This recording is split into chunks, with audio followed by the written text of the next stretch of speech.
Buenos días a todos, es un placer estar. Yo vine como alumno de la carrera a este hospital y entonces conocí del hospital, ¿no?, lo que puedes conocer un alumno, ¿no?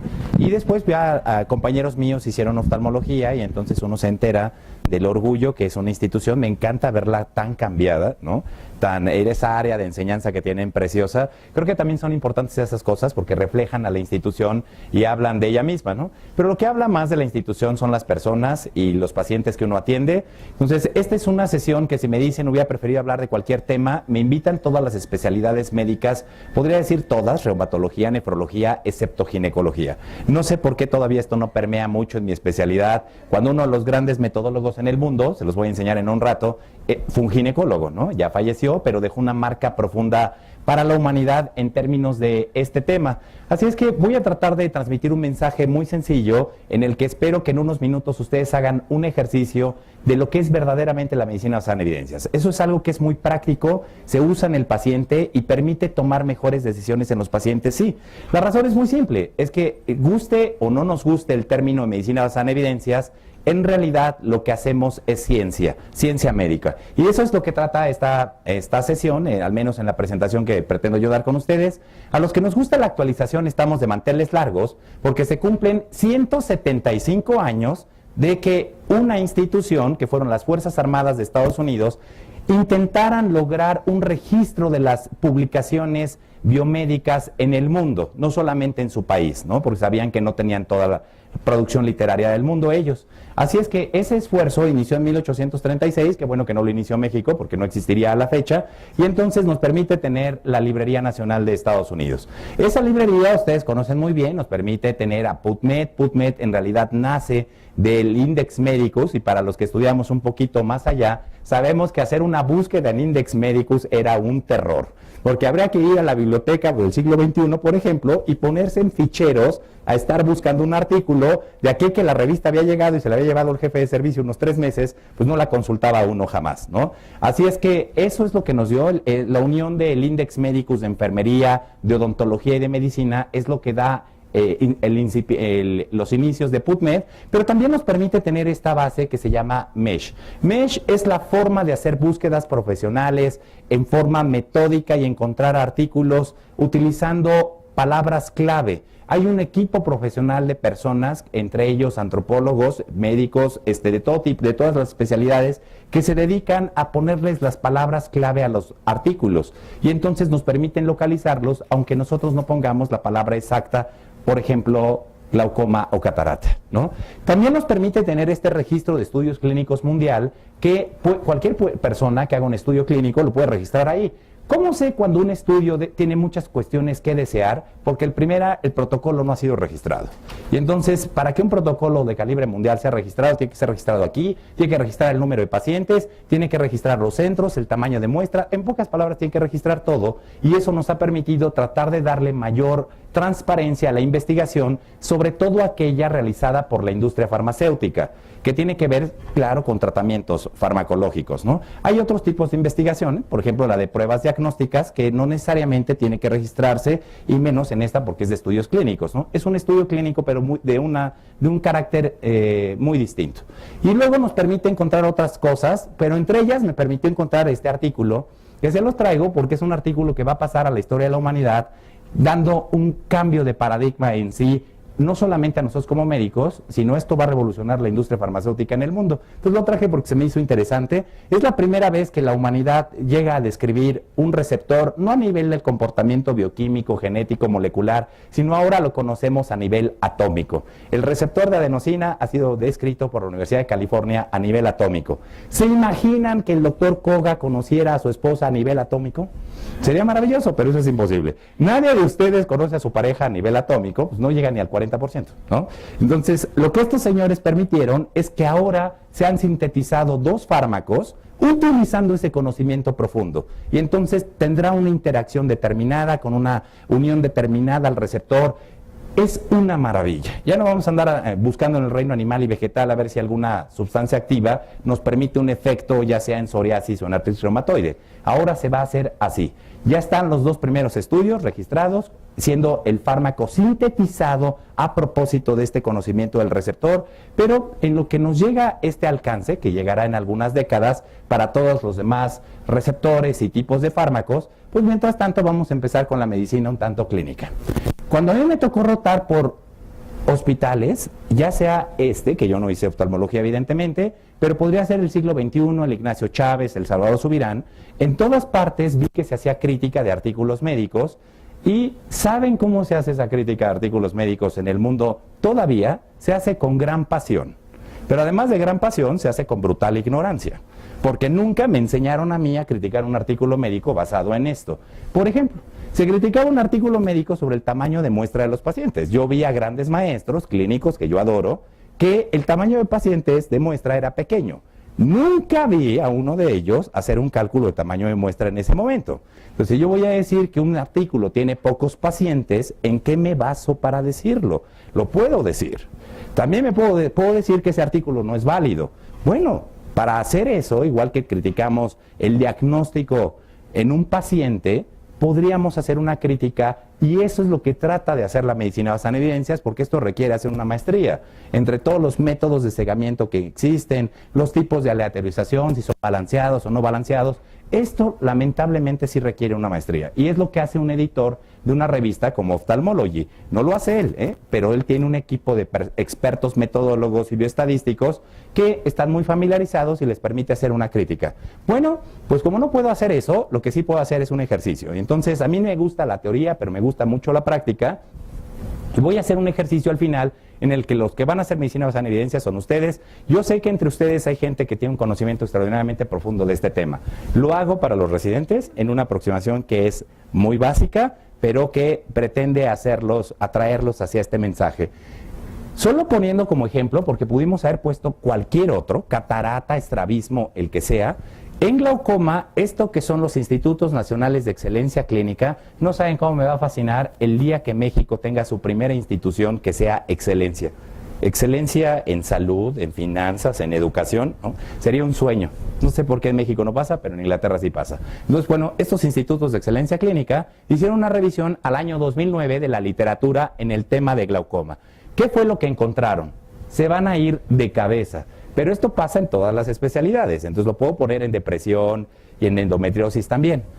De 21,000 artículos publicados aparentemente de gran calidad, que parecían ser ensayos clínicos controlados, ¿saben cuántos valen la pena ser leídos para actualizarse en el paciente? 107.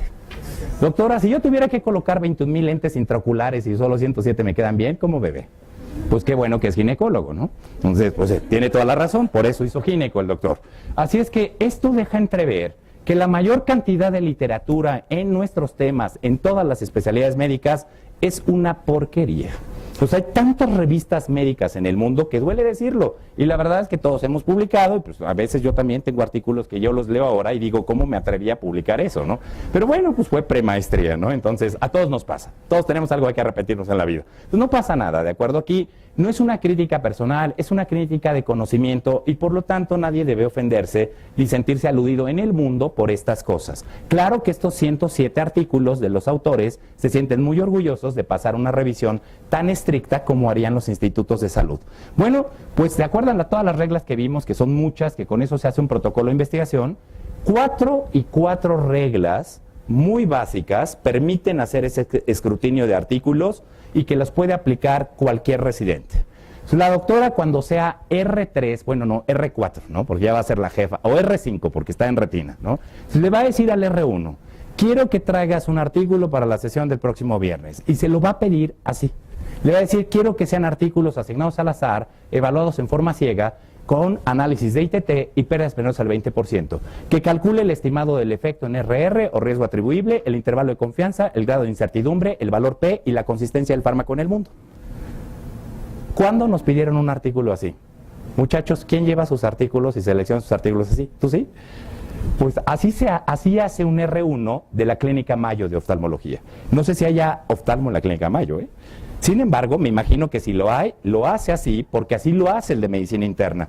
Sí ha cambiado mucho en cómo se hacen las sesiones bibliográficas en los hospitales. Si bien los que estamos un poquito más adelante tampoco tenemos este conocimiento, esto es fácil, difícil ser clínico. Eso sí es difícil y es la esencia de un médico. Todos nos podemos equivocar al tomar una decisión y todos trabajamos con incertidumbre. De hecho, la incertidumbre de salir de casa y que lo asalten a uno en la colonia Buenos Aires, antes de llegar acá, ¿no? O que se resbale uno en la regadera, eso es incertidumbre. Si todas nuestras decisiones conllevan un riesgo de equivocarnos, ¿por qué entonces meternos tanto en la ciencia? La razón es que una rama de la ciencia, que es la probabilidad, nos permite medir ese grado de error en el que se toman las decisiones. Si yo le preguntara a la doctora cuántas de sus decisiones con su novio están equivocadas, pues me va a decir que ninguna, ¿no? Pero eso dicen los que llevan 5 divorcios también, ¿no? Entonces, todos nos equivocamos. Lo que hace la ciencia es medir ese grado de error. Porque si ustedes que operan, que somos quirúrgicos ambos, o sea, ustedes y yo, si ustedes le preguntan a un cirujano si ha medido el grado de sus errores, cuando mucho tendrá las cirugías en las que él considera que se equivocó, pero es muy poco probable, ¿no? Eso no se mide normalmente, y eso es lo que pretenden hacer todas estas herramientas científicas en apoyo a la clínica. ¿Cómo estiman ustedes el grado de error de sus decisiones? Bueno, pues ahorita lo vamos a ver cómo lo hace alguien en Harvard o en Yale, ¿no? Como concluimos en la sesión. Van a ver cómo lo hacen. En forma simple, lo hacen de manera más compleja, pero en términos simples lo hacen como lo vamos a hacer. ¿Por qué se dice que la medicina basada en evidencias entonces es un nuevo paradigma? Es tan paradigma que le ha pasado, o sea, no, es que no se llama nada más medicina basada en evidencias, se llama física basada en evidencias, ingeniería y arquitectura basada en evidencias. Si un ingeniero quiere decir que esta es la mejor construcción resistente contra temblores, más vale que sea así. No por su gran experiencia, sino porque lo probó científicamente, ¿de acuerdo? En un modelo, con una maqueta o en una máquina simuladora de terremotos, ¿no? Entonces todo eso tiene que ser probado, nada más que nosotros creemos que solo es la medicina y no es cierto. Hay psicología basada en evidencias y odontología también. El nuevo paradigma es que un clínico, su práctica esté basada en el entendimiento de la evidencia que subyace detrás de sus tratamientos o técnicas quirúrgicas, y si lo hace, eso dará un resultado clínico superior. Tiene toda la razón este concepto. Lo malo es que nuestros grandes libros de texto, el Duane, el Kaplan, el Goodman, el Harrison, el que me quieran decir, nos dieron una gran cantidad de conocimiento, pero no exactamente nos decían por qué, ni cuál fue el diseño de los estudios que avalaban esa técnica quirúrgica o esa recomendación terapéutica. Y de eso es lo que trata esta sesión, que no es un pensamiento mío, es un pensamiento casi universal ahora en el área de la medicina. La medicina, pregunta, ¿es una ciencia? Sí, es una ciencia. La mayoría de las personas me refieren a, bueno, casi nadie sabe quién es este hombre, que es Rudolf Carnap, que nos dio esta clasificación, que fue la que estudiamos en la preparatoria, todos ustedes y yo, independientemente de cuándo la hayamos estudiado, que son las ciencias formales, las ciencias naturales y las ciencias sociales. Entonces la medicina estaría aquí. Increíblemente la política también es ciencia. Me cuesta mucho trabajo entender, ¿eh? ¿Hay ciencias políticas? Sí, pues yo creo que hay ciencias de la deshonestidad, del robo, perdonen, ¿eh? Todos tenemos un familiar político, pero yo les llamo la oveja negra de la familia. Y entonces, les voy a enseñar a quien sí cambió la clasificación de las ciencias. Lo bueno de tener rostros tan jóvenes es que quiero que me diga, porque pues, la prepa no hace muchos años, ¿no? Para los doctores, para mí, pues, a lo mejor unos poquitos más. ¿Quién conoce a este hombre que está aquí? El doctor Mario Bunge, además de ser uno de los doctores en filosofía más famosos del planeta, daba clases en la UNAM de epistemología y ahora nos lo robaron y da clases en la Universidad de McGill y en la Universidad de McMaster. Entonces ya se nacionalizó canadiense. Tiene solamente un grave defecto el doctor, y ese es que de nacimiento es argentino.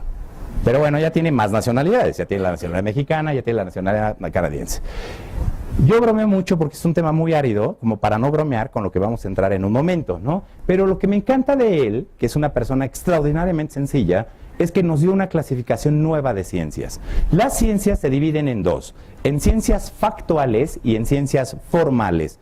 ¿Qué es una ciencia formal? La que estudia ideas. ¿Como quién? Como las matemáticas. Entonces, eso que las matemáticas son exactas, a los matemáticos les gusta pensar eso, pero ellos estudian sobre todo ideas. El cero es una idea, la raíz cuadrada y un antilogaritmo no existe en la naturaleza. Es una idea maravillosa creada por la mente humana. De ahí en fuera, todas las demás ciencias tienen que ser factuales. ¿Qué significa factual? Que si tu novio te dice que se va a casar, ¿qué tiene que hacer? Casarse. ¿no? Tiene que ser factual. Entonces, si alguien en medicina quiere decir que tiene una mejor técnica quirúrgica o un fármaco es la mejor alternativa para su paciente, lo tiene que probar con hechos. Entonces, la arquitectura, la ingeniería y la medicina somos factuales porque tenemos que probar lo que decimos. No basta decir que en mi experiencia yo creo que es así. Eso es la experiencia, queda en otro rubro, muy valiosa, pero la ciencia no le basta la experiencia, tiene que ir a probar y se basa en ella, y tiene que ir a probar lo que supone es adecuado para un paciente. Y entonces lo que sí no se vale ser es un ludita. Ludita no viene del término lúdico, porque en ese sentido todos ustedes y yo somos lúdicos, nos gustan las actividades placenteras como leer un buen libro o ver una buena película. Ludita proviene, qué bueno que este hombre no es nuestro tatarabuelo, ¿no? De Ned Ludd, que pasó a la historia por haber sido el primer obrero que tomó un marro y destruyó la primera máquina de vapor inventada en forma científica por la humanidad. Es la primera máquina, imagínense haber, no sé, el primer láser excimer haberlo destruido a marrazos, ¿no? Entonces, ¿se imaginan? Pues no creo que alguien, que ojalá no fuera de un hospital de México, ¿no? Pues entonces, por eso, este hombre dejó su marca y a un ludita en ciencias, en biomedicina, se le conoce a un destructor de conocimiento. Entonces, yo lo que dejé de ser hace mucho tiempo, seguiré siendo ignorante, pero lo que sí dejé de ser es un destructor de conocimiento. Entonces, ahora cuando trato de hacer una crítica de un artículo, la trato de hacer con el mayor balance, el mayor equilibrio, pero sé que requiere una cantidad de herramientas que una especialidad no da, que no nos dieron en la escuela de medicina, a pesar de que ustedes y yo llevamos epidemiología y salud pública y todas estas cosas, porque por eso una especialidad no es una maestría. Si ustedes van y protestan en la UNAM, pues sí, todos nos quejamos. De ser oftalmólogos seríamos maestros, mientras que un abogado ya lleva con 3 años 2 maestrías, ¿no? Entonces, ¿por qué no nos dan un título de maestría con una especialidad? Porque el tipo de conocimiento que se enseña es extraordinariamente distinto y entonces sí distingue entre actividades que son un poco más profesionalizantes que otras que son de corte científico, ¿no? Y entonces es un orgullo saber que ahora ya hay un programa de maestrías y doctorados en el instituto, ¿no? Y que pues así deberían ser todos nuestros grandes hospitales en México. Vamos a tomar decisiones basadas en ciencia, no solo en la experiencia, porque si yo me baso en la experiencia de Falcón, si yo diagnostiqué al paciente, yo lo traté y yo lo evalué, ¿cómo creen que lo califico? Pues extraordinariamente bien. Entonces, todas estas grandes series quirúrgicas que hemos visto todos los que operamos en los grandes congresos, no son ni todos los pacientes, ni los pacientes fueron asignados al azar, ni fueron evaluados en forma ciega. Y entonces son grandes series exitosas. Yo no usaría eso mucho para actualizarme. Sin embargo, a veces es lo único que hay. Así es que vamos a usar la ciencia que junto con la experiencia da mejores resultados. Y eso es la medicina basada en evidencias. Una forma light, si quieren decirle, de ciencia. A mí no me agrada, yo nunca estudié en la maestría o en el doctorado medicina basada en evidencias. La entiendo muy bien porque es una manera ligera de transmitir varias herramientas, varias materias que se transmiten en un programa de maestría. ¿Qué diríamos que es la medicina basada en evidencias en términos resumidos? Pues no es otra cosa que una disciplina que instruye a alguien en encontrar artículos, evaluar esos artículos para saber si son válidos en el paciente y luego saber si los implementamos, pero tienen que ser investigaciones médicas muy sólidas, tienen que ser sólidas porque vamos a transferir ese conocimiento al paciente. ¿De dónde nace? Nace en la Universidad de McMaster, ahorita les voy a enseñar con quiénes nace, sobre todo una persona, pero nace en un intento de darles los adscritos de medicina interna a sus residentes la mejor habilidad para actualizarse. ¿Cuál es la materia más importante en toda oftalmología y en medicina? ¿Cómo actualizarse? Porque aprender gastrohistología o segmento anterior, eso se puede hacer siempre. Siempre podemos regresar y aprender. Pero aprender a aprender era la materia más importante de toda la escuela de medicina. Entonces estos hombres fue lo que pensaron. Los residentes van a dejar de estar en el instituto, van a dejar, la mayoría de ustedes van a dejar de estar aquí. ¿Y qué van a hacer sin estas sesiones y sin estos grandes maestros? Entonces un residente tiene que adquirir esa habilidad de estando en su ciudad, posiblemente en su consultorio privado muy exitoso, de cómo actualizarse. Y entonces el mayor reto para alguien en la práctica privada es permanecer actualizado. Y eso usualmente no ocurre yendo a un congreso nacional, porque se escuchan grandes cosas de las cuales desconocemos la calidad de la información que les dio fundamento. Entonces, por eso es que enseñar esto se ha convertido en una prioridad en el mundo. todo médico debería ser experto en actualizarse él mismo y no depender de los demás, aunque qué bueno que vayamos a los congresos. Une la investigación con lo más importante, la práctica clínica. Quien crea que la medicina basada en evidencias odia la práctica clínica está totalmente equivocado. De hecho, es al revés. Se dice que la medicina basada en evidencias es el renacer de la práctica clínica y sí es cierto. A veces una exploración da mejores pruebas de hipótesis que un equipo súper sofisticado. Llámese resonancia magnética o TAC. Entonces, sí es cierto, la clínica manda, nada más que ahora la vamos a unir con lo mejor de la actualización generada en investigación. Se preguntarán, ¿esto es nuevo? No, no es nuevo. Este señor gobernaba desde Roma hasta Jerusalén y les decía a sus médicos que después de comer, como comía un emperador, debería irse a dormir o hacer ejercicio. Como los médicos del Imperio Romano no le pudieron contestar, decidió hacer un estudio. ¿Qué creen que hicieron los médicos romanos? Tomaron a un preso de 65 años y a uno de 15 años. No me digan que la digestión es igual a los 65 que a los 15. Pequeño error de comparación. A uno le dieron un lechón y al otro verduritas. Entonces el emperador se enojó y dijo, a ver, médicos, qué bueno que el Imperio Romano no lo manejan lo manejan militares y no médicos. Se nos hubiera caído el imperio. ¿Quién hizo el primer estudio científico en medicina? Un militar, digo, un emperador. Tomó dos personas de la misma edad, dos presos, misma comida, al azar uno de ellos se fue a dormir, el otro de ellos de cacería, y después 3 horas los citó, los mató, les abrió el estómago y vio quién tenía la digestión más avanzada, que endoscopía ni que nada. Oigan, tener el estómago así es mejor evidencia que una endoscopía. ¿De acuerdo? Así es claro, criminal si quieren, pero evidencia. Les presento una de las mentes más brillantes que ha dado la historia de la humanidad. El doctor Van Helmont era uno de esos genios que sabía de física, matemáticas, medicina, bioquímica, todo, ¿no? Y entonces él se preguntaba por qué el estándar de oro en tratar a un paciente con neumonía era hacerle una sangría. Imagínense tener neumonía H1Z24L23 del Baester Gordillo. Y lo sangramos 2 litros. Pues si se iba a morir, se muere, ¿eh? Si se muere alguien. Entonces, él dice que tienen que hacerse diseños de estudios con distribución aleatoria y análisis estadístico. ¿Quién hizo el análisis estadístico? Un médico, sin calculadora. ¿Qué año? 1625.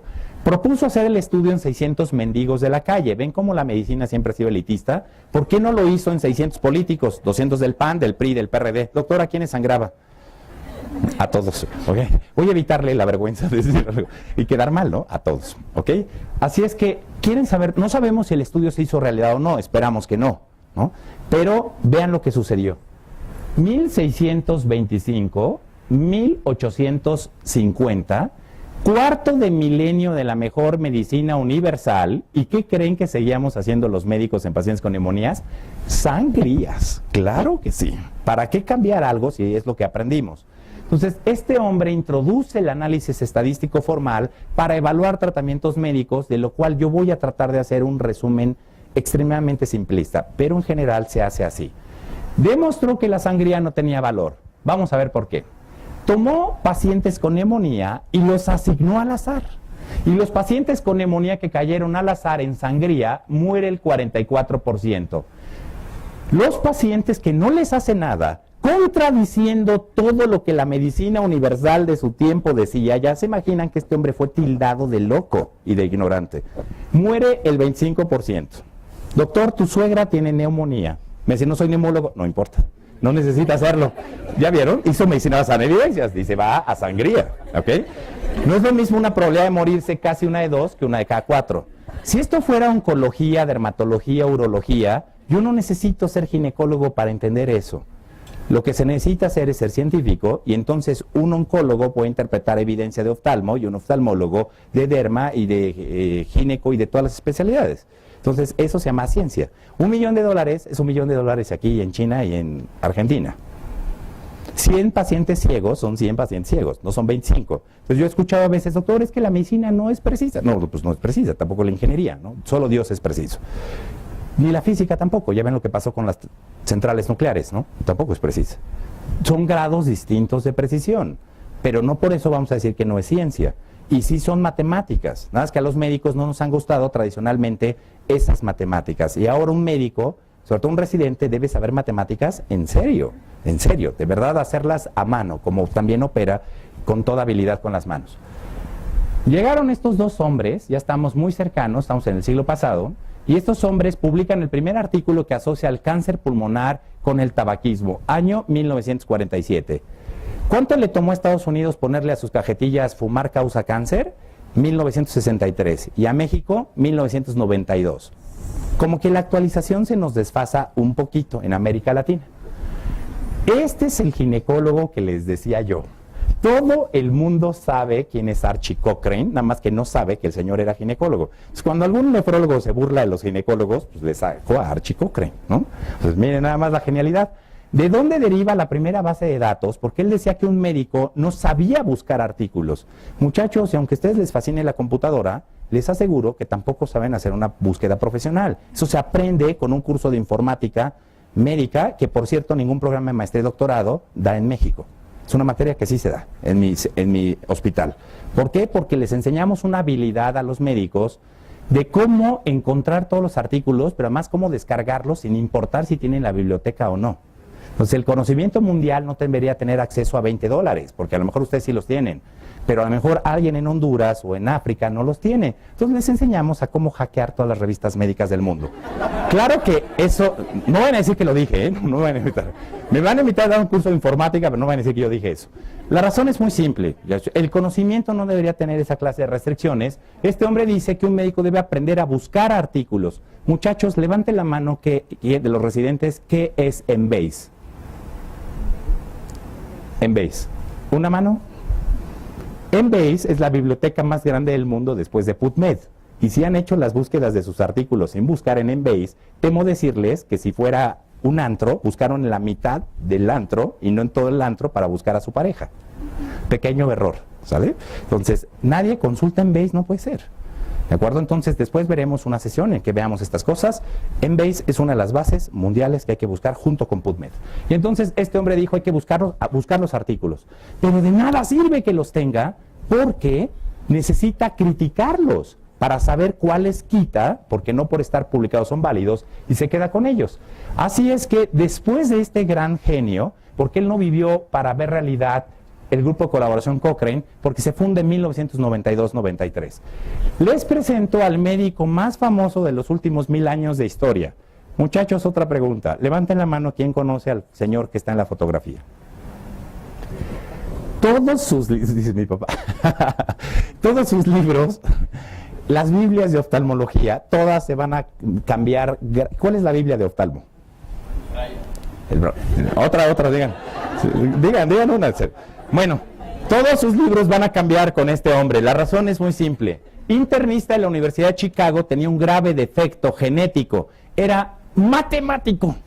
Teníamos por primera vez un médico matemático, en serio, doctor en matemáticas. Entonces este hombre sabía tanto que se dedicó a hacer pedazos el conocimiento médico publicado, y entre ellos encontró que los grandes libros, entre Biblias de oftalmo y medicina interna como el Harrison, tenían grandes imprecisiones.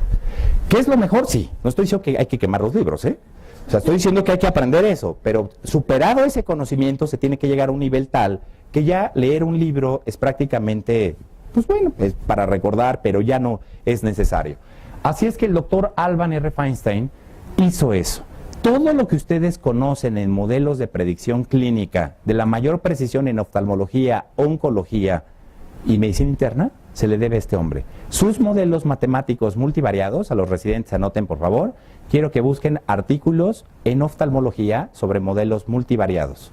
Los busquen, crucen en PubMed, análisis multivariado y glaucoma, estrabismo, lo que me quieran decir, ¿no? Y entonces van a ver lo que van a encontrar. Son modelos bien sofisticados. ¿Por qué? Porque individualizan al paciente. Es el sueño de toda persona en el mundo.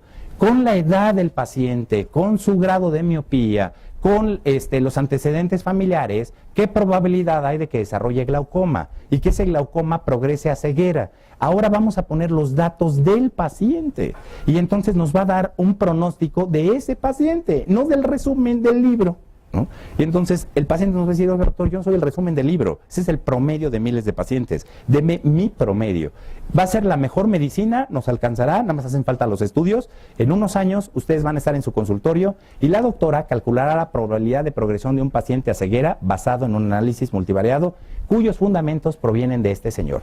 Con razón es el Hipócrates moderno. Venía a dar conferencias a la UNAM, él funda la sede de maestrías y doctorados junto con otras personas, es la escuela que se da en El Salvador Subirán. Para nosotros es un orgullo, los que dimos clases ahí, ahora regreso a dar clases y egresé de ahí, porque creemos que es la mejor sede de maestría de toda América Latina. La razón, muy simple, se enseña lo que estos hombres enseñaron. Y luego viene este otro hombre, nada, porque él era bien estricto. Él decía que 1 de cada 10,000 médicos es científico, que ya no lo intentara.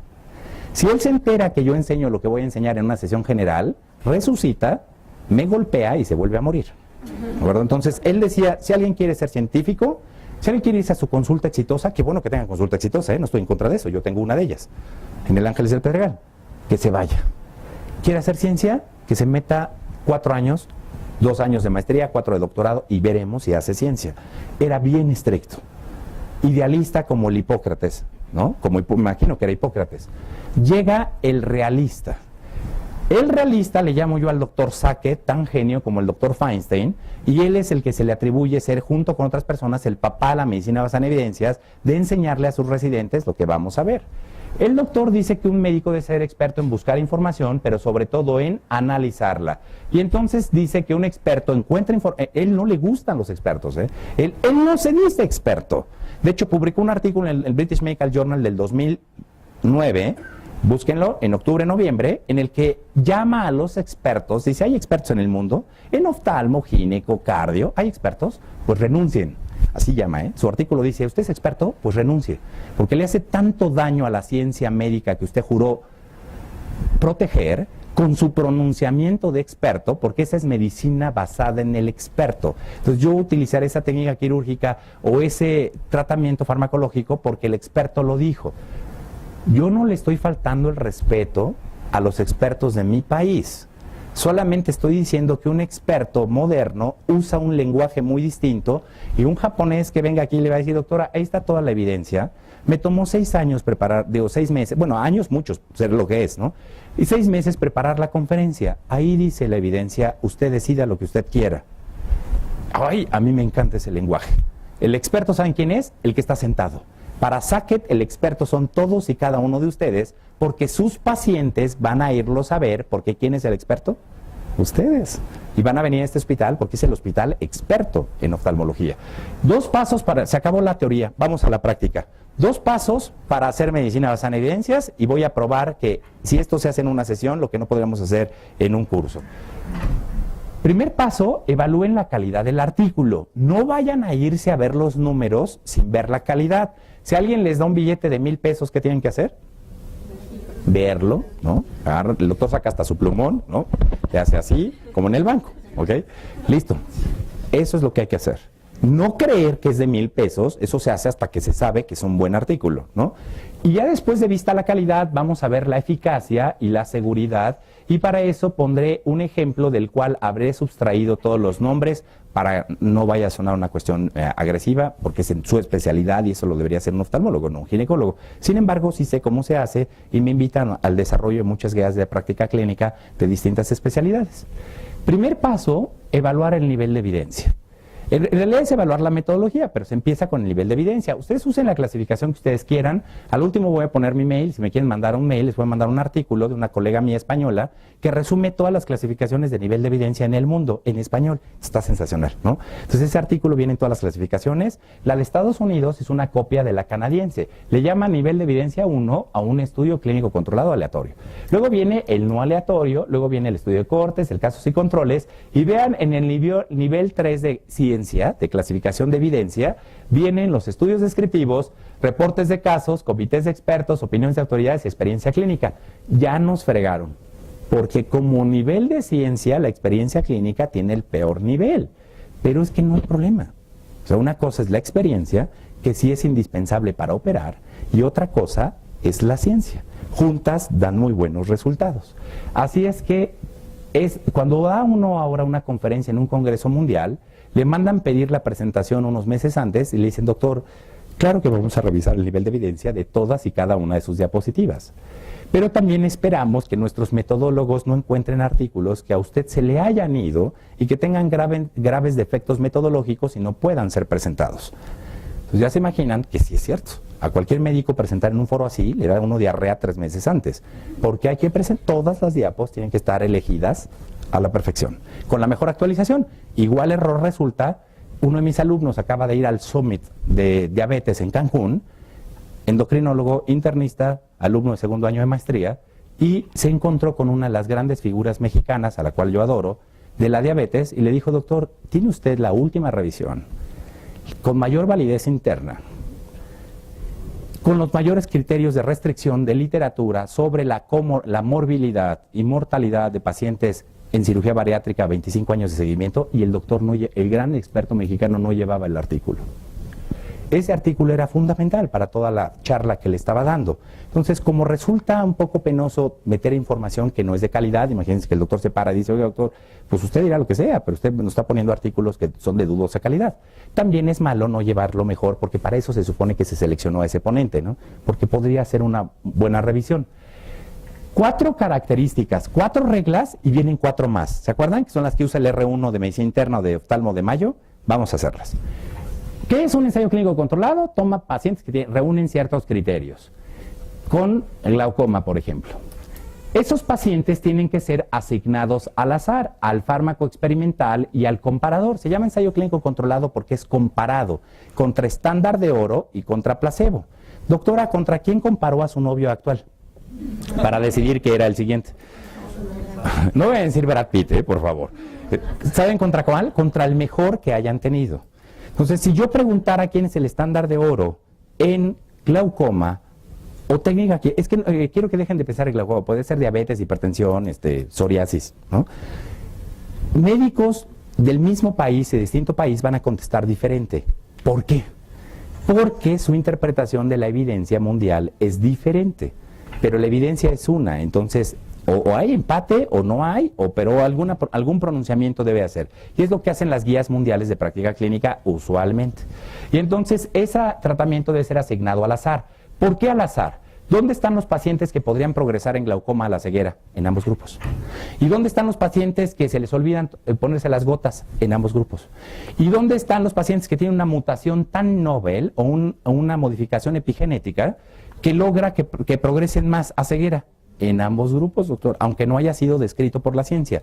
Por eso el doctor Feinstein decía que el azar juega un papel muy importante. Si ustedes veían una conferencia acerca de tratamientos farmacológicos y no había sido asignado al azar, igual que la técnica quirúrgica, la pueden romper. Si ya se imaginarán que la mayoría de series quirúrgicas no se asignan los pacientes a cirugía al azar. Se asigna la técnica que yo uso y que sé hacer, o que mi servicio hace. La ciencia requiere un modelo distinto a eso. Entonces ya llevamos la primera regla. ¿Dónde están los que viven con su suegra? Eso es causa de glaucoma, ceguera y cáncer de próstata. En ambos grupos. Ya ha sido documentado. Se conoce muy bien, se evidencia nivel 1. ¿De acuerdo? Si yo quisiera probar que vivir con la suegra causa cáncer, glaucoma, las tendría que asignar a todos ustedes al azar. Tú con la suegra, tú no, tú sí, tú no, así, al azar. Eso es ciencia, ¿no? ¿De acuerdo? Así es que bueno, listo. Dice, bueno, con la suegra, pero que venga mi mamá con nosotros, ¿verdad? Luego viene la segunda regla, evaluación ciega. El paciente ni el médico deben saber qué fármaco está siendo administrado.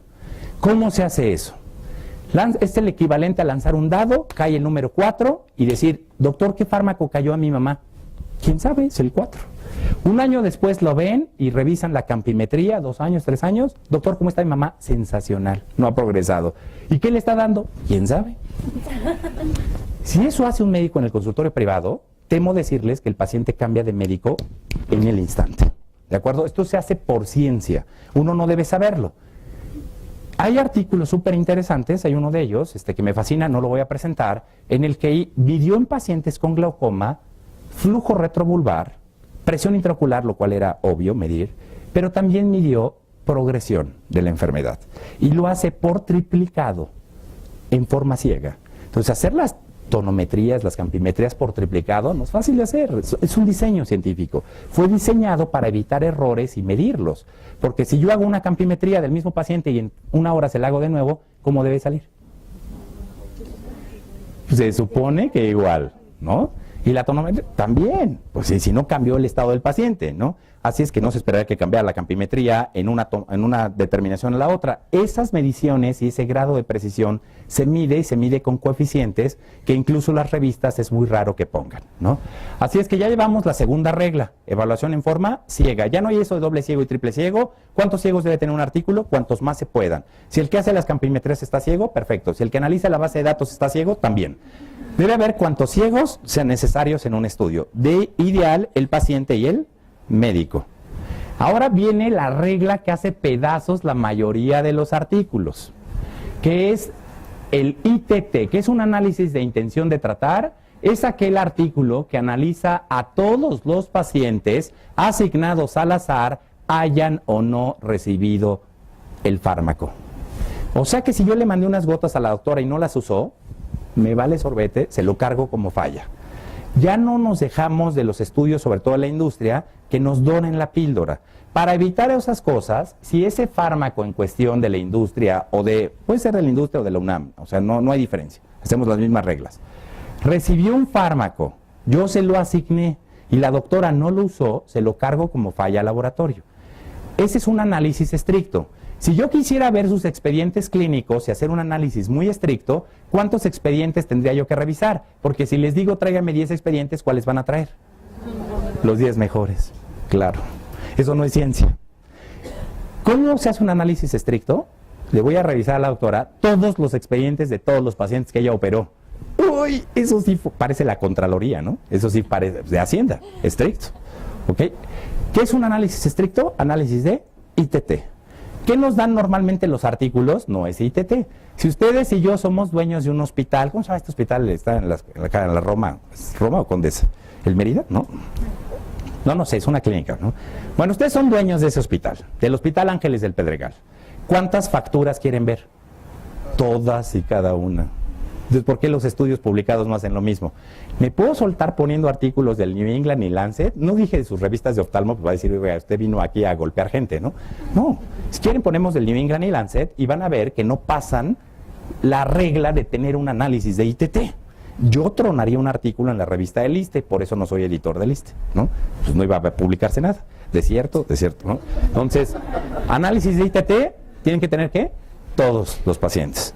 Entonces, podría poner un artículo de Lancet, 10,000 pacientes asignados al azar. ¿Saben cuántos analizó, en realidad? 6,000. Se le perdieron 4,000. ¿No? ¿Dónde están? Fallaron, ¿qué les pasó? Esta regla hace pedazos los artículos y la van a poner en práctica en un momento. Muchachos, lo digo de todo cariño, el clínico residente, el residente que no sepa hacer esto, pues sabrá oftalmo, pero de ahí en fuera, ¿quién sabe qué sabe? Feinstein era bien estricto en estas cosas y me van a entender en un momentito por qué. Siguiente regla. Pérdidas de más del 20%. Todos los estudios se pierden pacientes porque se cambian de casa o retiran el consentimiento informado, pero no deben superar el 20%. Vamos a ponerlo en práctica en un momento. Me falta una diapo más y con 3 adicionales terminamos la sesión. Voy a probar que se puede hacer medicina basada en evidencias en 20 minutos, ¿no? Si ustedes entienden esta diapo, ¿saben cuál es la diapositiva más importante de la Facultad de Medicina? Una así, nada más que es de pruebas diagnósticas. Cuando ustedes lean un artículo de pruebas diagnósticas muy reciente, muy innovador, ¿cómo describe a las pruebas diagnósticas en un campo? De la siguiente manera. La enfermedad que me quieran decir. Si la doctora va a dar una clase de pruebas diagnósticas en glaucoma, le voy a pedir la razón de verosimilitud de todas las pruebas, el momio preprueba, la probabilidad preprueba, el momio postprueba, la probabilidad postprueba. Y si no me contesta eso, ¿quién sabe qué dijo? No puede haber conferencia de diabetes sin eso. Muchachos, de los que acaba de salir, porque ustedes acaban de salir de la facultad, el doctor y yo ya tenemos unos 5 años que salimos de la facultad, pero ustedes sí, ¿qué es razón de verosimilitud? Levante la mano, muchachos. Esto es súper importante, ya no hay otro lenguaje diagnóstico en el mundo que no sea ese. Es tan simple de cuál es mejor. Entonces, la mejor prueba diagnóstica es la que tiene la mejor razón de verosimilitud. Ejemplo, si yo les doy 3 pruebas diagnósticas, una tiene una razón de verosimilitud de 35, la otra de 20 y la otra de 5, imaginen que son miles de pesos. ¿Cuánto quiere por la cirugía, doctora? ¿35, 20 o 5? No, yo 5 porque la aseguradora es pobre y entonces pues, hay que dejarle dinero a la aseguradora. ¿Cuánto? Eso. Así se decide una prueba diagnóstica, con la mejor evidencia mundial. Esa diapo no la pude presentar porque no me da tiempo, ¿no? Esta es la siguiente resumida. Vamos a ver tratamientos. Pueden ser quirúrgicos o farmacológicos. Tendría yo cirugía X, técnica quirúrgica X o fármaco X. ¿Cuántos? Puse 100 para que se vea bonito. Y luego en el comparador, 100. Usé placebo, aunque yo sé que ustedes a ningún paciente con glaucoma le harían gotas placebo, ¿no? Curiosamente en osteoporosis sí hay placebo y mata más que el glaucoma, pero pues bueno, sucede en la ciencia. Todas las especialidades tenemos un talón de Aquiles o varios talones de Aquiles. Vamos a ver aquí, en la primera fila se pone al fármaco de interés, al de interés y en el segundo al comparador. Voy a usar placebo para propósitos didácticos. Y en la primera columna se ponen las fallas. ¿Qué dan usualmente los ponentes? ¿Los éxitos o las fallas? Ustedes ya no, las fallas. El doctor Feinstein era así. A ver, doctor, con ese fármaco y con todos los estudios que usted trae nivel 1, ¿cuántos de mis pacientes van a seguir en descontrol metabólico y con retinopatía diabética? No me diga las éxitos, deme las fallas. ¿Qué les preocupa de sus pacientes, los éxitos o las fallas? Si el doctor me dice los éxitos, es que tiene muy poquitos. Tiene tan poquitos éxitos, ¿no? en lentes oculares que pues, le preocupan. Oye, me quedó bien la cirugía, ¿qué me habrá pasado? Entonces, pidan las fallas, porque sabemos que en medicina, gracias a Dios, los éxitos ya son más que las fallas, ¿sale? Aún para cuando está uno entrenando la mano, ¿ok? Listo, entonces vamos a calcular la incidencia de falla, lo cual es muy simple, es una proporción. Dividan 20 entre 100. 20 entre 100 es una proporción porque es el número de fallas entre el total de pacientes, no se vale entre los éxitos, entre el total. ¿Cuántas fallas, doctor, tiene usted de tantas cesáreas? ¿Cuántas le fallan? ¿Cuántas laparoscopías les fallan? ¿No? ¿Ven cómo los congresos nacionales no hay éxito? Pues dan éxitos, ¿no? Pero yo no he visto muchas fallas. Se supone que las podemos deducir, ¿no? Pero nunca cuadran los números exactamente. 20 entre 100, ¿cuánto da 20 entre 100? El doctor tiene cara de matemático. ¿No da 5? ¿Ya ves por qué no somos ingenieros? No, no da 5. Doctora, enséñale al doctor cuánto da 20 entre 100. Solo espero que no sea tu jefe de residencia. Tampoco da 0.5. El doctor parece actuario, ¿verdad que parece actuario? ¿Cuánto es 20 entre 100? Eso. Muchachos, su celular, además de facebookear, tuitear y 10,000 millones de canciones, tiene calculadora, ¿de acuerdo? Yo calculo la trayectoria de un proyectil a la luna con esto. Sí sirve, ¿eh? Listo. 20 entre 100 da 0.2. Acaban de calcular el número importante para el paciente. La incidencia o la probabilidad de falla al tratamiento. Significa que de 100 cirugías fallarían 20. De 100 pacientes con glaucoma, 20 van a seguir en descontrol. Ese número es súper importante. Y yo diría que lo calcule el que lee el artículo, además del que hizo el artículo, ¿no? Vamos a calcularlo en el otro grupo. 20 entre 100 da 0.2. 0.2 es el número científico, es el número real. Todo en probabilidad se mide entre 0 y 1. Si yo tengo 0 probabilidad de glaucoma, jamás me va a dar glaucoma, tendré yo una mutación que me protege. Si yo tengo 1 de probabilidad de glaucoma, ya tengo glaucoma. Entonces todo va entre 0 y 1 y esto es 0.2. El máximo que yo podría tener serían 100 fallas entre 100, es 1. Eso es, listo. Entonces, díganme una probabilidad en humanos que sea de 1. Exacto, hijo, qué bueno. Oigan, pongan cosas buenas, infidelidad, ¿no? No sé, morir, sí, todos vamos a morir. ¿Qué probabilidad? 1. No. ¿Sí todos vamos a tener catarata? No. ¿De ley todos? O sea, a los 100 años alguien seguro tiene catarata. Bueno, tema cuestionable. Pero morir, todos vamos a morir, es probabilidad de 1. Esto es algo relevante, lo que le voy a decir ahorita. ¿Por qué los libros no traen las probabilidades? Si ustedes multiplican 0.2 por 100, da 20%. ¿Ya tienes hijos? ¿Sí o no? No, que yo dice que sepa, no. Necesito, doctor, ¿cuántos hijos tiene? 1. Por 100 son 100 hijos. ¿Son 100? No, es 1.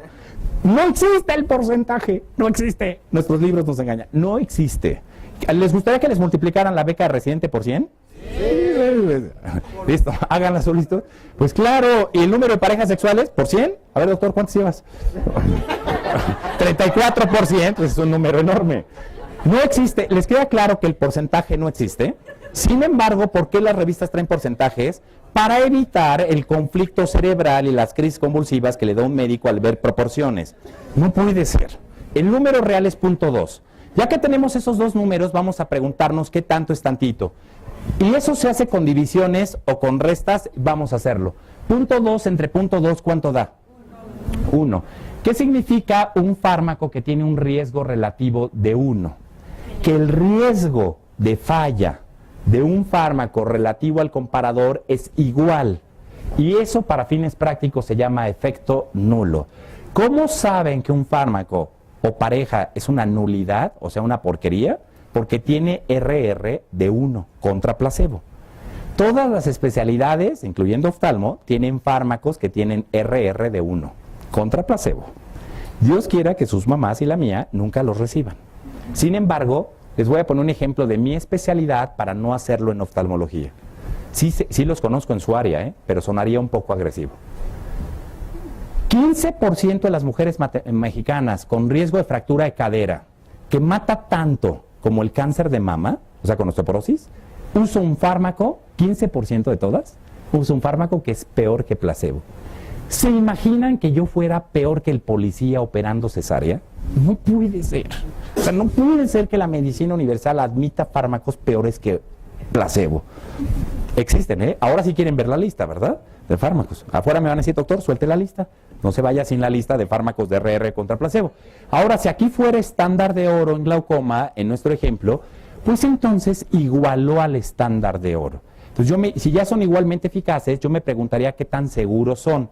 Si fueran iguales en seguridad terapéutica, entonces usaría el más barato o el más cómodo.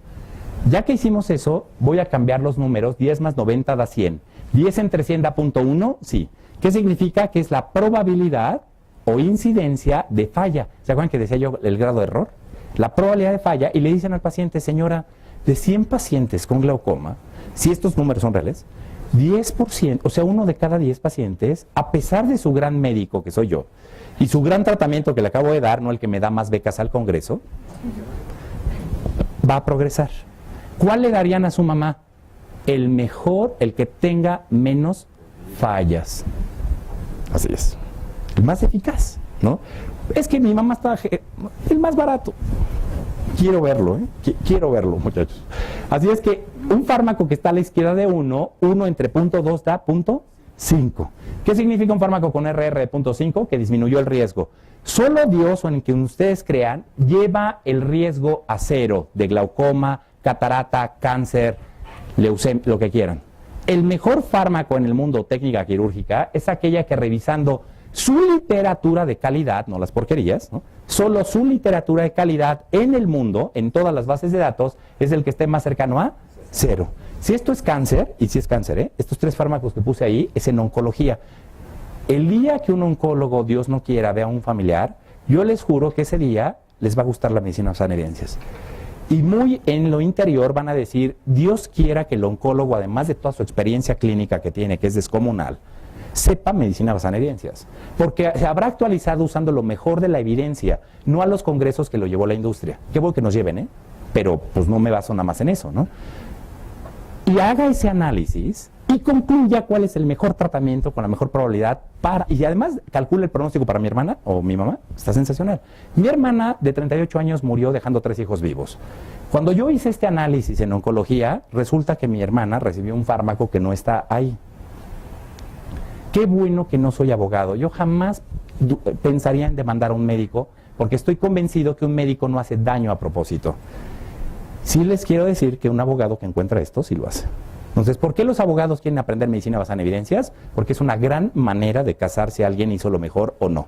Entonces, yo creo que esto nos ayuda mucho. No me gustaría que se queden con el mensaje de que esto es bueno para evitar demandas. A mí jamás me han demandado, gracias a Dios, pero si lo hacen, pues mi expediente dice por qué decidí, cuáles son las probabilidades de que el paciente se complique. Se puede complicar en la clínica Mayo y en mi consultorio, ya está. Mientras esté dentro de ese estándar, ese promedio, no hay problema. Lo malo es cuando se le empiezan a uno a complicar 50 de 100 pacientes, ¿no? Entonces, ahí sí no hay defensa posible, ¿no? Listos. Ahí hay 3 fármacos en oncología. Doctora, ¿cuál le daría a su mamá? Me dice, no vean cómo no necesito ser oncóloga, ¿eh? El verde, ya está. Pero yo le doy 4 becas a un congreso con este.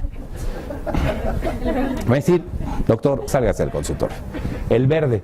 Ahí tienen el promedio de eficacia, el máximo y mínimo, que es el intervalo de confianza. Pidan los 3 números. De hecho, Feinstein dice que si un médico no conoce la evidencia que subyace detrás de su tratamiento, o sea, ¿cuántos estudios? Asignados al azar, evaluación información, todo lo que hicimos. Y el promedio y el intervalo de confianza, ¿quién sabe qué conoce? Entonces imagínense al R1 preguntándole al jefe de servicio, doctor, deme el RR, el intervalo de confianza, el valor P y la heterogeneidad del valor P. Guardia de castigo, ¿de acuerdo? Así lo hace el R1 de la Clínica Mayo de Harvard, ¿sale? Pues por eso es que todos vamos a tener que aprender esto, como todos manejamos ahora un celular. Es una herramienta más, hombre. Vamos a verlo. Si todos tenemos riesgo de glaucoma, ustedes y yo tenemos riesgo de glaucoma y catarata, porque es el riesgo basal solo por ser humanos y tener ojos, ¿no?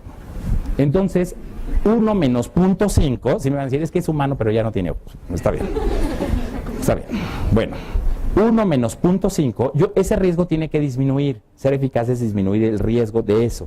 Si todos tenemos el riesgo basal, 1 menos 0.5, yo le llamo la regla del dólar. Si yo tengo $1 y son 50 centavos, ¿cuánto me quedó de cambio? 50 centavos. Entonces, ¿cuánto redujo el riesgo? 50%. Y aquí tengo el máximo y mínimo. El máximo es el que más se acerca a 0, y entonces reduciría los casos de progresión a ceguera, ¿cuánto? A 60% con un mínimo del 40%. Listo. Ahora vámonos a ver efectos colaterales, efectos adversos. Se miden usualmente a la derecha de 1. Vamos, 40 más 60 dan 100, sí. 40 entre 100 da 0.4, sí. Supongamos ojo rojo. Entonces, 0.4 de los pacientes tendrían ojo rojo, lo que significa 40%. Si la doctora ve en su consultorio 100 pacientes, pues son 40 pacientes. Si el doctor ve 50 pacientes, 40% de 50, ¿cuánto es? 20. ¿Cuánto? 25 o 20. Muy bien. Ese número. Okay. A todos nos fallan los números, ¿de acuerdo? No pasa nada. Eso es lo que tenemos que calcular. Son 20 pacientes. Ahora, voy a ver cuánto me da de efectos adversos en comparador, porque el placebo puede dar ojo rojo, ¿eh? El placebo puede dar prurito, cefalea y todas esas cosas. Es que es el riesgo de tener prurito y cefalea en cualquier persona. No es que el placebo lo ocasione y tenga un mecanismo fisiopatológico, ¿no? Entonces, 40 entre 100 da 0.4. 0.4 entre 0.2, ¿cuánto da? 2. Listo. ¿Qué significa un RR de 2? Que me está aumentando el riesgo. Perfecto. ¿Cuánto? Si yo tengo ese fármaco y tiene un RR de 2, a la derecha de 1 hay que quitarle el 1, muy importante. Si todos ustedes tienen un peso y yo tengo 2, ¿cuántos pesos más tengo? 1, no 2, ¿eh? Todo el mundo me contesta 2 veces más y eso no es cierto. Es una vez más o 100% más probabilidad de ojo rojo. Y aquí tengo el máximo y mínimo. En efectos colaterales buscamos fármacos que se acerquen a placebo. No vayan a decir a 0 porque entonces serían eficaces, ¿eh? Entonces ya no sería efecto adverso, eso se llama eficacia. Aquí están los estudios de no inferioridad. ¿Qué es un estudio de no inferioridad? Un estudio que se acerca a un efecto colateral cercano a 1. Y un estudio de superioridad terapéutica se mide a la izquierda. Doctora, ¿ser infiel es malo o bueno? Moralmente. No, ¿qué? Moralmente. Y bueno, dice, hay otras formas en las que es bueno. Muy buena respuesta, ¿eh? Qué guarda, muy buena. Muy buena. No, bueno, no sabemos, ¿de acuerdo? Entonces ahí tendría yo que ver si disminuyen o aumentan el riesgo de infidelidad. Aquí lo tienen ya de todas maneras, ahí tienen, aumentaría 100% más la probabilidad de ojo rojo con un mínimo de 1.7 menos 1, 0.7%, 70% y máximo de 2.4 menos 1, 1.4 por 100, 140%. ¿Por qué Feinstein nos hizo pedazos a todos? ¿Saben cómo nos recibió en la Universidad de Yale? Nos dijo, a ver, médicos genios del mundo, ¿no? ¿Fumar es un factor de riesgo para cáncer pulmonar? Sí. Quiero el número de estudios, quiero el diseño, quiero el tipo de análisis, quiero las pérdidas de seguimiento de esos pacientes con cáncer, porque imagino que lo siguieron, ¿no? Quiero el RR, quiero el intervalo de confianza y quiero el valor P. ¿Ser miope es un factor de riesgo para glaucoma, sí o no? Yo soy miope, ¿eh? Sí. Quiero el RR y el intervalo de confianza. ¿Sí? ¿Cuál dijimos que era la Biblia de oftalmo? ¿Sí? Díganme un factor de riesgo. ¿Traía los factores de riesgo? Sí. ¿Traía los números? No. ni el Harrison. Por eso pequeña imprecisión. 0 besos es un factor de riesgo para diabetes. ¿Saben qué nos decía el doctor? Eso lo sabe el que trapea pisos en el hospital. Y ustedes que son igualitos. Entonces, él odiaba que en el consultorio, cuando se aparecía en la consulta, era un terror. Porque el doctor decía, oye, ¿tiene riesgo de diabetes el paciente? Sí, empiézalo a calcular. ¿Tiene sobrepeso? Sí, dame el riesgo. ¿Por su edad? Sí. 4 familiares, calcúlalo. Todo tiene un cálculo en la vida. Ustedes cuando tengan un consultorio, ¿no van a calcular cuánto gastan de luz, de agua, teléfono? Sí. ¿Y secretaria? También. ¿Por qué la medicina no tiene cálculos cuando esos números sí existen? Entonces, la medicina va a girar una parte más precisa. ¿Qué es el intervalo de confianza? Una medida de incertidumbre. Ustedes no pueden saber si ese estudio hecho en gotas en China puede ser aplicado en México, pero somos la misma especie, a menos que eso sea en otra, ¿no? Entonces, si somos iguales 98% al mono rhesus, por Dios santo que los analgésicos que usan los chinos son los mismos que nosotros y los antibióticos igual. Yo sé que hay variaciones de raza, sí lo sé, pero no tan extremas como que sean insensibles, que no, yo le puedo dar timolol a un chino, ¿verdad? ¿O sí? O sea, es que siempre la puntada de que es como ese estudio no se ha hecho en mestizos mexicanos como yo, ¿no? Entonces no vale, no es cierto. Para eso sirve este tipo de estadística. Porque yo no importa si he corrido la turbina de un avión, no lo tengo que correr aquí arriba del DF. Esa turbina va a aguantar en el DF, en cualquier parte del mundo donde la corran, incluyendo el Ártico. Para eso es probada un intervalo de confianza. ¿Qué es el intervalo de confianza? El rango de valores entre los que se encuentra el efecto en 95 de cada 100 pacientes. No es la definición real, pero es la que me interesa que se quede. La doctora le diría, señora, voy a atar esta técnica quirúrgica o este fármaco. Revisé toda la literatura mundial actualizada, la critiqué, la evalué. Basado en eso, en lo mejor que la ciencia médica nos puede ofrecer es la técnica quirúrgica o el fármaco que usted va a usar. Por favor, confíe en mí. ¿Ustedes creen que dejan que le cambien la receta a un paciente así? No. Mis pacientes jamás, jamás. ¿Cómo creen? Pues para eso va conmigo y paga lo que paga. Eso es lo que significa el intervalo de confianza. Si ustedes no quisieran creer en ese estudio y dicen, vamos a hacerlo en el Conde, háganlo 100 veces. Y 95 de esas 100 veces va a caer entre esto y esto. Entonces el director les va a decir, mejor nos hubieras ahorrado el dinero, ¿no? De esos 100 estudios. Pues sí, y toda la razón. Para eso sirve el intervalo de confianza y luego viene el valor P. ¿Qué es el valor P estadístico arbitrario de 0.05? Todos ustedes y yo, el azar nos ha ayudado en algún momento en la vida, pero haría mal en ayudarme en 100 cesáreas, en 95 de cada 100 cesáreas. Haría yo mal. Me dirían, doctor, regrese a estudiar la residencia y vuelva a operar. El valor P, esta no es la definición de Feinstein. La definición de Feinstein es tan abstracta que si yo la suelto aquí no me van a entender. Sin embargo, me interesa una realista. ¿Qué es el valor P? ¿Qué porcentaje de veces, doctora, le mentía usted a su mamá en la preparatoria? Es, o sea, como Sor Juana, ¿no? La Madre Teresa de Calcuta y ella, pues, eran primas. A ver, necesito un hombre que sea sincero. ¿Cuántos mentías de 100? De mentir. De que decías que ibas a estudiar y no ibas a estudiar. Se la voy a ahorrar al doctor. 60%. Hijo de su madre. Bueno, supongo que las mujeres estarán por ahí, ¿no? Muy bien. Listo, vamos a hacer lo siguiente. Si ustedes dividen 5 entre 100, da 0.05. Ustedes le van a decir a sus hijos, yo le mentía a tus abuelos, pero no más del 5%. Era el 60, ¿no? Pero no más del 5%. Si no, el hijo va a decir, te voy a superar, pa. Voy por el 70. ¿De acuerdo? El valor P arbitrario, si bien es arbitrario, nos pusimos de acuerdo, es 0.05. Porque la probabilidad de que ustedes operen a un paciente y quede bien, ¿debe ser porque saben operar o porque fue al azar? Claro, aunque el azar nunca puede ser excluido, solo Dios puede excluir el azar. De tal forma que podemos medir que su contribución sea pequeñita y por eso debe ser menor a 0.05. Con eso, próxima vez, vamos a hacer la regla de los 4 y 4 puntos, ya nos faltan 3 diapositivas. Le van a preguntar al R4, pregúntenselo. Ya ese R Dios se lo tiene que saber. Y si no se lo sabe, no pasa nada. Yo no me sabía, ya se imaginan que yo no me sabía esto de ninguno de mis fármacos, de ninguno. Y de mis factores de riesgo, tampoco. Pero que no me lo sepa ahora, sí sería como que un poco malo, ¿no? Si el doctor lleva a su mamá al Hospital Ángeles de Pedregal o al 20 de noviembre donde estoy para que yo la atienda y le prescribo algo, ¿no será basado en el conocimiento que yo tengo profundo del tema? Sí, pero con la evidencia, ¿eh? Le voy a decir, mira, este es el estimado del efecto, este es el número de estudios mundiales, lo que vamos a tratar con tu mamá es esto, esta es nuestra probabilidad de falla y la anoto en el expediente. Acostúmbrense a anotar en el expediente estos números. Y entonces el R1 le va a pedir al R4 cuántos estudios asignados al azar, evaluados en forma ciega, con análisis de ITT y peras menos del 20% leyó para prescribir lo que usted acaba de prescribir en el consultorio. Deme el estimado del efecto medido como riesgo atribuible o riesgo relativo. Hicimos la división, el riesgo atribuible es la resta.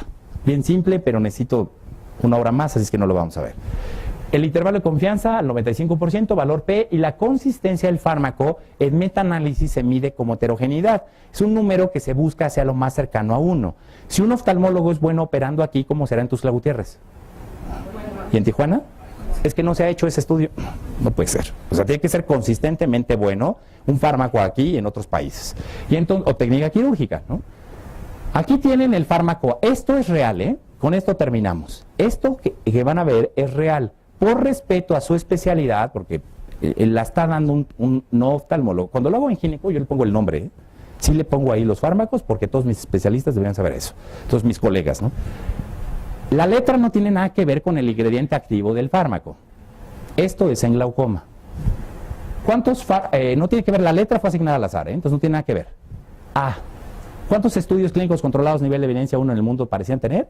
57. ¿De esos cuántos son ciegos? 31, ya no son 57. Entonces, ¿cuántos fueron asignados al azar? ¿Se acuerdan la regla de Feinstein? 5 de 57 ya los rompieron y no empezaron a leer, ¿eh? Es una porquería. Analizados todos los pacientes, no valorable. Pérdidas de pacientes, no valorable. Pregúntenme las complicaciones, las eficacia en cesárea o cirugía laparoscópica, no valorable. Pregúntenme las complicaciones, no valorable. Pregúntenme el costo, $8,500. Eso sí fue muy valorable, ¿no? No puede ser, ¿ok? No puede ser. Listo, fármaco C, doctora, le toca cerrar la sesión. ¿Cuántos estudios en el mundo? 20. ¿Asignados ciegos? 16. ¿Asignados al azar? 15. ¿Analizados todos los pacientes? 4. ¿Pérdidas de más del 20%? 9. ¿Saben cuántos artículos en el mundo tiene ese fármaco que yo diga de calidad? No lo dije yo, lo dijo NICE, entonces está muy bien. Mi criterio fue el mismo que NICE. Igualar a gente de Inglaterra, la verdad es que se siente muy padre. Da una satisfacción de decir, oye, pues creo que me enseñaron bien y estoy haciendo una buena crítica para actualizarme. ¿Saben cuántos? 1 de 30. No me digan que su Biblia de oftalmo, ni el Harrison les dijo que estaba basado en ese 1 de 30. No. Es la conclusión del maestro. ¿Por qué? ¿Quién sabe? ¿Hay que pegarle a las mujeres? No. ¿Por qué? ¿Quién sabe? No puede ser. O sea, no puede ser, ¿eh? O sea, no basta hacer la mejor técnica quirúrgica y no basta dar el mejor tratamiento. Hay que saber por qué, ¿no? Y hay que ponerlo en el expediente también. Así es que yo cuando estaba en El Salvador Subirán exigía que todos mis residentes en sus notas, porque dar consulta, yo sé que es difícil, ¿eh? Pero dar consulta y hacer ciencia, eso no es tan fácil. Entonces me tenían que poner y decía, a ver, ¿qué, señora, puedo ver qué le mandaron? Entonces llegaba y le decía, ¿me presta la receta? Y yo la veía. Entonces me iba a ver al expediente y le decía, oye, después de que termines la entrega, nos vemos porque vamos a revisar tu caso. Quiero ver la evidencia de por qué prescribiste lo que prescribiste. Pero no crean que lo hacía por atacarlo, lo hacía para enseñarle. Entonces me odiaban al principio, pero después, ya saben, pues claro que me adoraban porque se salían a defender al mundo real. Fármaco B. 1 de 30 artículos es el que el ponente en el Congreso Nacional debería presentar. 1 de 30, no los que puso. 11, 11, 11, 10, pérdidas de más del 20%, 3. Y este, 4. Nos quedan 7. 7, 7, 7, 7. Y aquí, 1. Así se hace. Ya que tengo eso, ya que saqué los artículos porquería y me quedo con los de calidad, vean que ya no son los grandiosos números que estaban aquí. Ya son 7, 6, 7 y 2.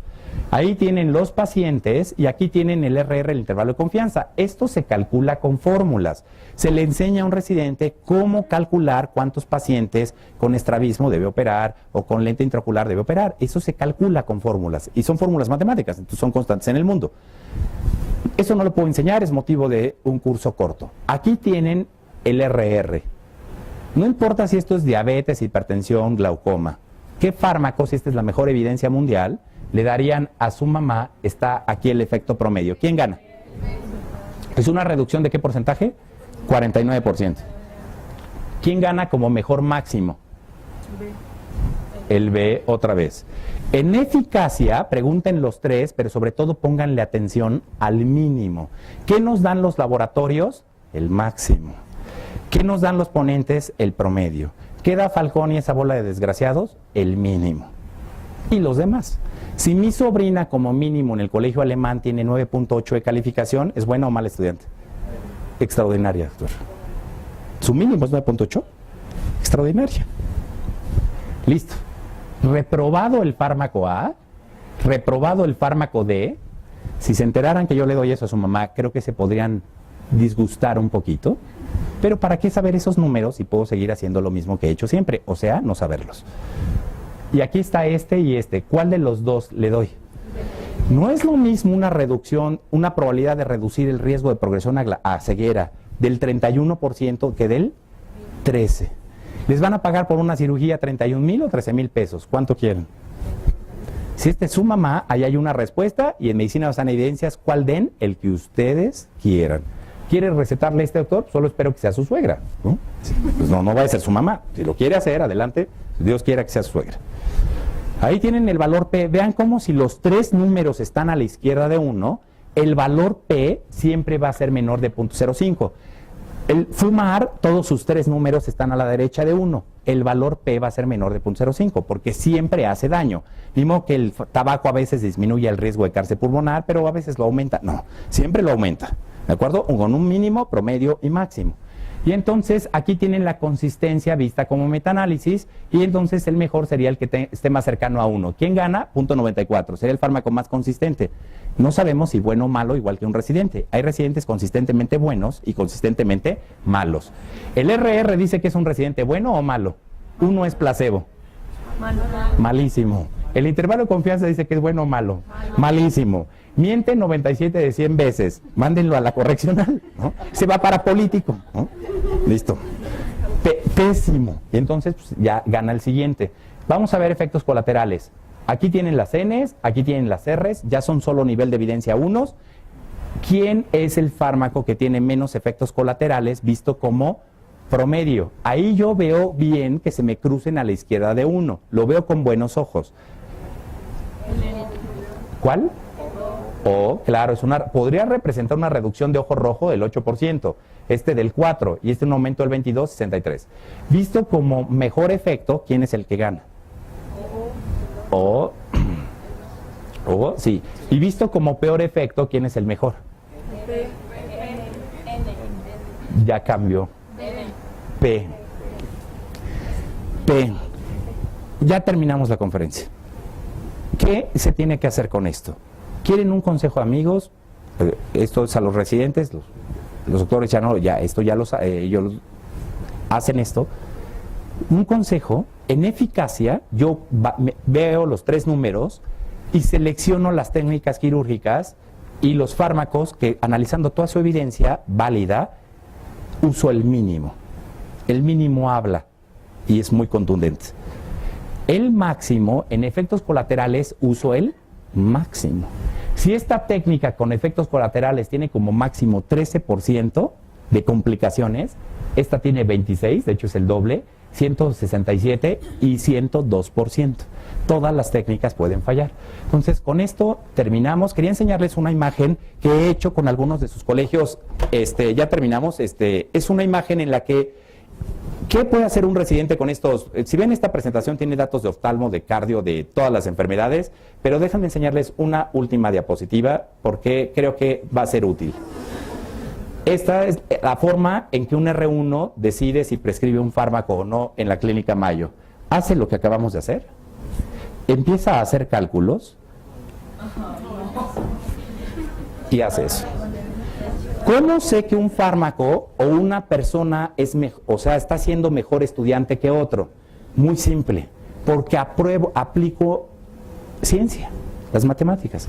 Y cuando los pones a comparar en forma objetiva y determino que una vacuna está a más 125 desviaciones estándar de la segunda, ¿qué vacuna esperas que le dé a tu hermana? La mejor. Doctora, les voy a presentar un médico soltero, inteligente, multimillonario, más 125 desviaciones estándar. ¿Quién lo quiere conocer? ¿Verdad que sí? Pues sí. No, yo quiero uno pobre que esté a la izquierda. Por esa simple razón. Entonces, cuando estén en un congreso internacional, van a ver que así se hace. Entonces, un residente se para y le dice al ponente, doctor, ¿a cuántas desviaciones estándar de su prueba de hipótesis está la comparación de los fármacos? ¿La calculó usted o se la hizo un matemático? Perdón, se le hizo un matemático. Traiga al matemático a exponer, por favor. Dice, es que yo venía a hablar de medicina. No, veníamos a hablar de ciencia. Ahí ya no es la clase que se da clásica, ¿no? Habla de ciencia, es un nivel elevado. Qué bueno que el mundo está girando a eso. Lo debe hacer arquitectura e ingeniería también, sí lo hacen. Y entonces, con esto, ¿quién calculó el máximo y mínimo? Ustedes, usando dos fórmulas que se aprenden en 2 horas. Un día hacemos un taller de cómo se hace esto. Consejo, tengan una calculadora científica en la solapa, se ve súper bien, además de la pluma Montblanc, ¿no? Y entonces eso permite hacer estos cálculos y ojalá podamos hacer un curso. Nosotros lo pongo a disposición de los doctores. Damos un curso en el 20 de noviembre que es para residentes de metodología y les enseñamos a hacer esto al derecho, al revés. Si creen que podamos colaborar en eso, encantado. Yo soy un fascineroso de enseñar estas cosas, la razón muy simple. La persona que me enseñó esto, que está en la Universidad de Harvard, doctora en ciencias, es una mujer de 50 años, nunca se casó, nunca tuvo hijos y tiene mieloma múltiple y se va a morir. Entonces, yo la quiero como mi madre y duele, y el mensaje es tratar de transmitir este conocimiento porque los pacientes lo necesitan. Déjenme quito ya la conclusión, ya no la voy a poner. Clínicos e investigadores nos sentimos felices si nuestros tratamientos se encuentran dentro del promedio.